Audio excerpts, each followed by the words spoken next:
जन्नत इतनी ठंडी है, मोमिन भी बिल्कुल जन्नत की तरह, जो भी इसके करीब आता है उसे ठंडक महसूस होती है, वो ठंडा कर देता।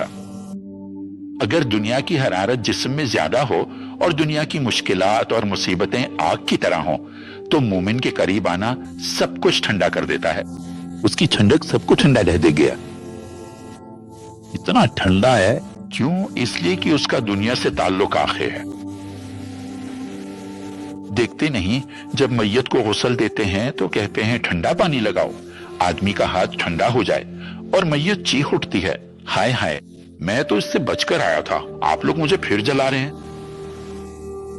बात यह है कि इस मैयत को जो गुस्ल दिया गया है वो हो चुका है। जब गुस्ल देते हैं तो मैयत चीख उठती है, कहती है मुझ पर ठंडा और गर्म पानी ना डालो, मैं जल रहा हूं, मैं तो इससे बचकर आया था। दुनिया का पानी, दुनिया की बातें और दुनिया का जिक्र अहले जन्नत और जन्नतियों के लिए इतनी बुरी चीज है। ये सब कुछ मुश्किल व नागित है, सिवाय इसके कि उनकी तवज्जो और सलामती इतनी ज्यादा हो, वो अपने खुदा के साथ, सबके साथ और अच्छे लोगों के साथ इतने खुश हों कि दुनिया का जिक्र उनके लिए छोटा हो जाए। वो बेशुमार हों, वो बेपरवाह हों, साबित कदम हों और बिल्कुल दोस्तों और रफीकों में मशगूल ना हों, इस सब से गाफिल हों। लेकिन अगर वो जहन्नम में भी हों, ये उनका हाल है। जहां भी तवज्जो हो वहीं हिसाब है। अगर तवज्जो दुनिया की तरफ है तो वो जगह गर्म है, यानी मुश्किल है।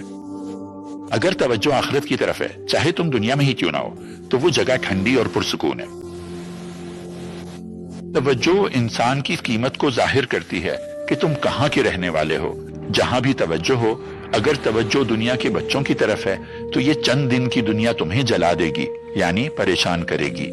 आपने देखा होगा कि इंसान को ये दुनिया जला देती है, चाहे वो पायलट हो तब भी जला देती है, चाहे कम हो तब भी जला देती है। अल्लाह करे ऐसा ना हो, ऊसाला।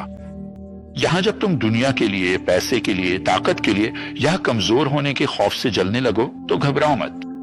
जो कुछ भी हो जाए इसका सामना करो, इंशाअल्लाह अपनी ठंडक को हाथ से ना जाने दो। ये नहीं कहा कि ठंडे दिल वाले बन जाओ, यानी बेहिस हो जाओ। लोग एक दूसरे से कहते हैं कि ठंडे दिल वाले, हाँ बस यही।